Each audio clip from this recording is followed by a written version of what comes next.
feel about reality TV? What I feel about it? Issues with it, man. Let's grill this thing up, because you got a first-hand knowledge.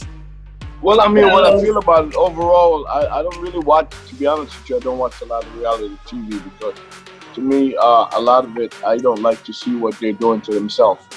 You know what I'm saying? They're doing it because they want to be stars, but they don't have no real plan, most of them, when you look at that. So you're right, it is a train wreck. You know what I'm saying? It's a train wreck because they're just passengers. You know what I'm saying? They're not controlling where that train goes. They have no control whatsoever. So at least that's their mindset, that they don't have no control.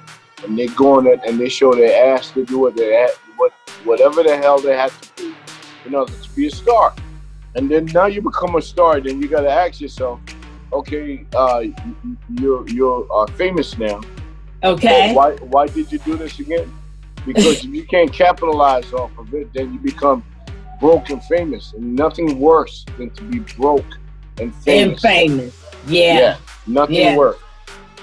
My thing is, it's like to watch some of the things that we go through on reality TV, I just think that you're just playing off what society already views us as. It's rude, the women fight, it's nothing outside the box, in my opinion, that shows us in a light that could help someone else be better. That's what my problem is with reality TV. How about you? Well, I mean, why did they make it? They make it because it's sensationalized. They make it because it's gritty. They make it because it's dense. They make it because most people that lure to that, it's not like an art craft or anything. They want instant success. They want to be television star overnight. So anything that producer come and whisper in your ear and said, yo, you need to go slap the shit out of her because she was talking about you, blah, blah, blah. Chances are, yo, if you slap her, oh my God, the ratings gonna be crazy. You're gonna be a star. and then they react. Then that's what they do. You know what I'm saying? With no real plan.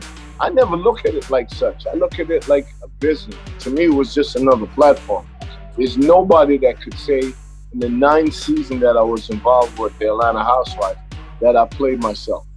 Nobody could say that, because every time the camera started rolling, my obligation first wasn't towards Peter Thomas. It was towards every black man that shared my pigment, that looks like me. To me, that's what I was thinking about.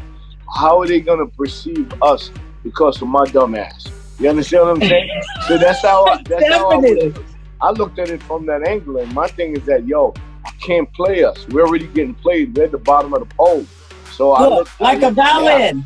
Yeah, I want them to see the better side of us. You know what I'm saying? Yeah. And now you can't tell me to go over there and go jump just because you said I should jump. That means I should jump. You know what I'm saying? They hated me on Housewives because they could never influence me to say anything or to go along with any of the bullshit that they were doing. So anything you see on that show was authentic as shit, because no producer have ever came to us as grown-ass folks and tell us, this is what I need you to say. We used to look at them like, you got the wrong show, baby. You're working on the wrong show. You need to go over to VH1. We don't do that shit over here. You know what I'm saying? Some of us do. Right. You know what I'm saying? And those producers, they're real good. They know how to pick them. Yeah, they do. They know how to pick them. They know crazy when they see crazy. Yes, They're trained. They're trained to identify crazy. Because that's what does that look like? Exactly, because that's what they need to sign in order for you to see the train wreck that you know that's going to happen. Right. Right. The only reason why I got away with sanity is for the fact that the show was called The Atlanta Housewives. Okay? Right. All right, so you can get that crazy shit from them motherfuckers. You ain't gonna get it from me. You know what I'm saying? You know what I'm saying? And that's the way I approached it. Right. Okay. And that's why I wanted to do this grill with you, because I knew, Peter, you was going to give me the meat, baby. You was going to throw it on there the way we need to have it and the way we need to digest it. You know, let's take this off the grill, because I want to ask you some personal questions more. Go ahead, hit me. About the Atlanta Housewives. So let's take it off the grill. We burned it and flipped it, and Threw it down. So I want to know, Peter, how was your experience on Atlanta Housewives? My experience for the first season on Atlanta Housewives, and I think we did that in 2009, 2010. Okay. They don't give you no money, and the reason why they took. I had a nightclub at the time called Uptown Cabaret. Okay, and it was beautiful, the hottest shit in Atlanta. And the one of the cats that was working for me in the marketing department, he's the one who told me about the show. He's like, you need to do the show, Peter. I'm like, what are you talking about? You know what I'm saying? Oh, you haven't seen Atlanta Housewives? No, I usually don't watch cable. You know what I'm saying? So he told me, oh, you need to watch this shit. This shit's crazy. And it's only going to help your club. You know what I'm saying? Your bar. So I listen. I always listen. So I went ahead and I looked it up and then I watched it. And I said, oh, shit.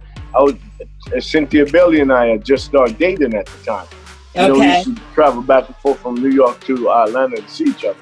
And we were thinking about, buying a home together, the whole 9 yards. And at that time, the model industry, when it comes to catalog, is taking a dip. Okay. Right?